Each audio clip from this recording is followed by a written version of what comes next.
What's up, YouTube fans? Today we're going to take a look at the Hasbro Transformers Studio Series Devastator. So finally we get to put together this combiner, and thanks to Dr. Diecast for allowing me to take a look at these and hold on to these for so long. We're finally at the end here. And I did show the transformation for the combine modes for each of these, so if you're interested in that, you can take a look at the individual videos for each of these guys. We're going to put it together here in the final video. We never put it together until just now. So let's get started, and we'll start with the legs. You can set these aside for now, and we'll start here. So you'll see there's a little peg right here with two square pegs on the outside. So you can come to here, you can open this up, and you can take this, and you can see there's a square slot here that's going to fit into that. And then on the front there's a rail, so the rail is going to go into the front, and that square peg is going to go into that square slot, so it fits like that. And then you're going to squeeze the other side in to kind of sandwich it in between and close it up. By the way, this down here should be pegged in and then locked in. It clips in on the bottom to hold this from going forward. And that's actually it. When I first did it, I was like, oh, maybe I didn't slide it all the way or something. It looks like it should have slid more. Like the designers wanted it to be over here, but it ended up here. It's just very strange. All right, for this side, you're going to open up this front of the Mixmaster barrel, and this will slide onto here. Make sure you slide it all the way in, and then this will close up and kind of lock that in place. And that's the two legs attached. I just find it very odd that they didn't have them slide all the way over. All right, moving on to the torso, and I think I already showed this, but there's two pegs here, and then this slot, which is this slot right here, which will fit this peg here. And then there's two pegs on the arms here and here that are going into the sides of this, so that'll fit here and here. So there's 4 pegs total holding this together. You gotta make sure you hit them all. There's that one, and that one. All right, so we got all 4. So that's pretty well locked in there. Then we'll get the arms. These will slide down. This actually holds it together. It's not the best system. I don't really love it, but this rail will slide onto this peg right here on the arm. So slide that down. And it rotates here. So you have to actually peg this in. See the tracks? There's a little slot and a tab on Long Haul's arm that will peg into here. And honestly, it's not the most secure, but it's supposed to lock this, so you end up with this as the arm. I don't love that. Well, I'll talk about that later. All right, and then on this side, same thing. Rail here, and then a peg on the back that pegs into here. So slide that down, and then peg the... Make sure you slide it all the way. Whoops, and this came apart a little bit. And then make sure you peg the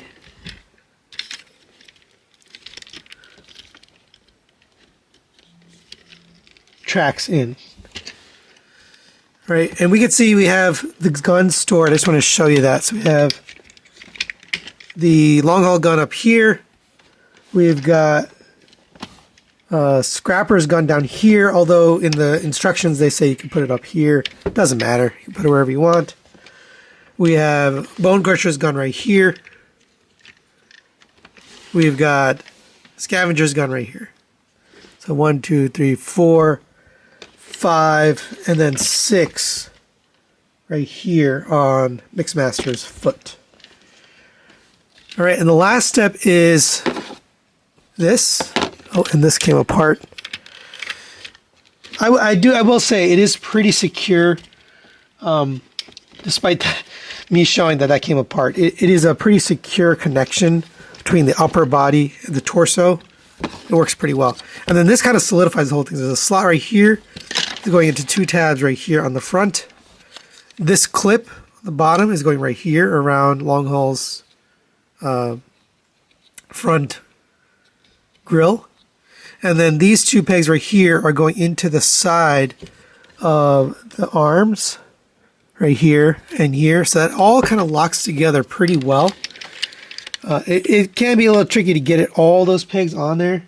So get these front 2 and the middle 2 first, then these 2 side pieces, and then these 2, and that will solidify all of that. All right, there is Devastator fully combined.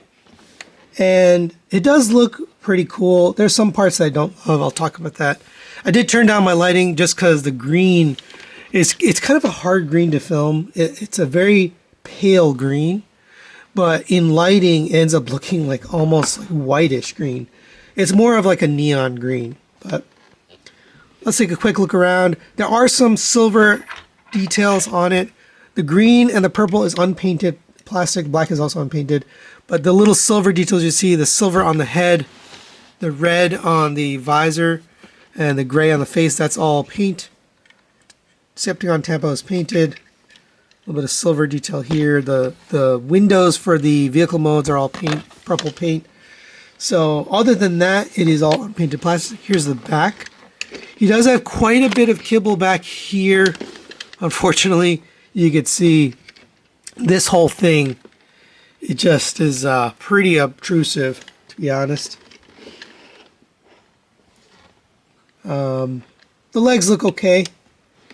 There's a little bit of kibble here on the bottom of Mixmaster, but overall, that legs look fine. I find this to be obnoxious.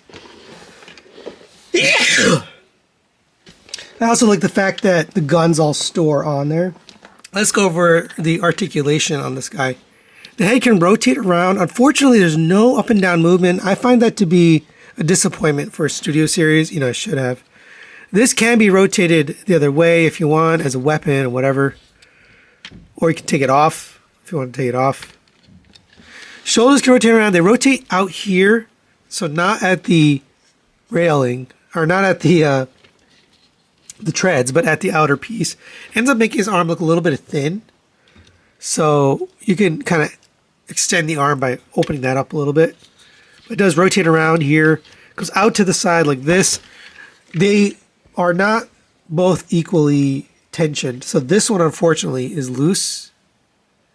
I really don't like that. It should be tight at the combiner joint, because that joint's not really used for anything else. It's just the combiner joint, so they could have made that tighter.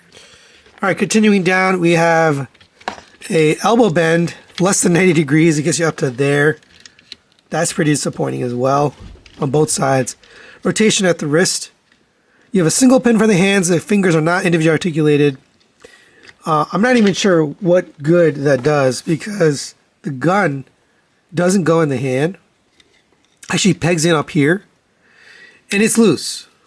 Like, that's really unfortunate. Like, how could you not get the gun to sit properly? And I thought maybe, maybe it plugs back here, but it's very loose in the hand. So this is a very disappointing thing for me, is the hands. You have a rotation here at the waist. You can get an ab crunch, but you have to kind of unlock a few things. So I'll show you that in a minute. Actually, let's just show you now, since we're here. Let's come to the back here. Unplug the the long haul truck from here. We're going to detach this top part. Come to here, and you're basically going to open up this. So you're going to only attach it to this part and this part. So bring this back in, attach it back to here, and then we will reattach the long haul piece. And now, because we've removed that, we can bend this up. It does come detached from here, but you can bend at the waist if you want. I do find it odd that the standard configuration didn't take advantage of that. Like, they could have had the ab crunch there, but instead they, locked it away. Continuing down, we have waist hip skirt here. Leg will kick up to there on a ratchet. That's actually a nice strong ratchet. That's what the shoulder should have had. Back to here. If you move this backpack out of the way a little bit, you can get a little bit more. But it does get hindered by that backpack. Out to the side on friction, although I will say that's nicely tensioned compared to the arm. Rotation at the thigh at a cut joint. 90-degree bend at the knee. You have ankle tilt. Three clicks. Let's see. 1, 2, 3, 4. 4 clicks. And you also have forward and backward. So if you unpeg this from here, you can get the foot back like this. Not sure if that's meant to be, but you can do that. On this side, same thing. 90-degree bend at the knee. Ankle tilts. See how many? 4 clicks. And you can still do that forward and backward thing like I mentioned. It's not really meant to do it, to be honest. You start, on transforming things if you try to get this to bend. So, but you can get a little bit of forward and backward out of that if you cheat. And the gun does help with stability on that front foot. And for size comparison, there it is next to the Studio Series 86 Prime, which is just slightly shorter than the Studio Series 86 Megatron. So you can just imagine it comes up a little bit more. And he comes all the way up to his waist. I don't think the size makes sense, but this is the standard size for combiners now from Hasbro. He comes in at just under 12 and 3/4 inches to the top of his head. To the highest point, I think it's 13 inches, but to the head, it's like 12 and 3/4 inches. And just for reference, Optimus is about 7 and 1/4 inches. So it is a standard size for them, for the combiner. I just feel like Devastator, he just needed to be more intimidating.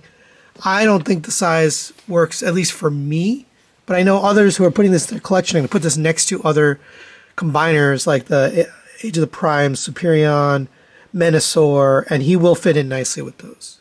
So final recommendations on the Hasbro Transformers Studio Series Devastator. This is a bit of a disappointment for me personally. I'm going to give this a 3 out of 5 partial recommendation. And I'll kind of talk about some of the things. But first is fit and finish. You should not have a loose gun. Like, Hasbro is an expert, right, at this kind of thing. And the gun should be very stable in the hand. And I thought maybe, it's this, but it's not. It's just no matter how you do it, it doesn't sit nicely. And that's a bummer. It should just stay nicely in one of the hands. Another thing, fit and finish, is lack of a ratchet in the shoulder. This motion is okay, but as you get up to here, it starts to get loose. It's just inconsistent, so that seems like something that definitely would have benefited from having a ratchet.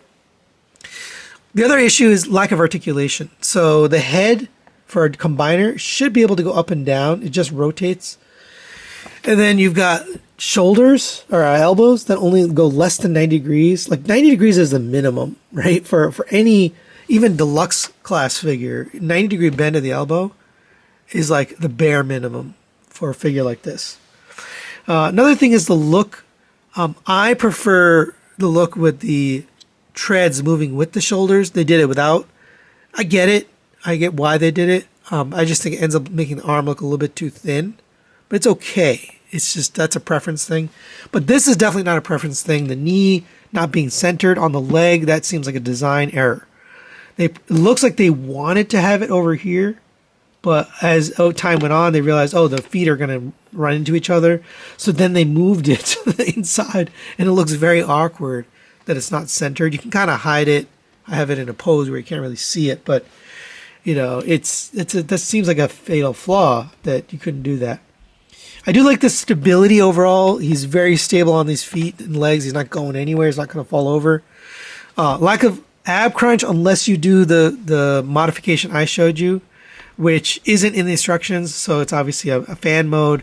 It does loosen up his waist area a little bit, but why not? Why not put the ab crunch in there, right? Like Superion had. It just seems like a oversight to not have that there. Now, I think people are going to be satisfied just being able to finish the Combiner and having one in their shelf and it does replace the Combiner Wars one.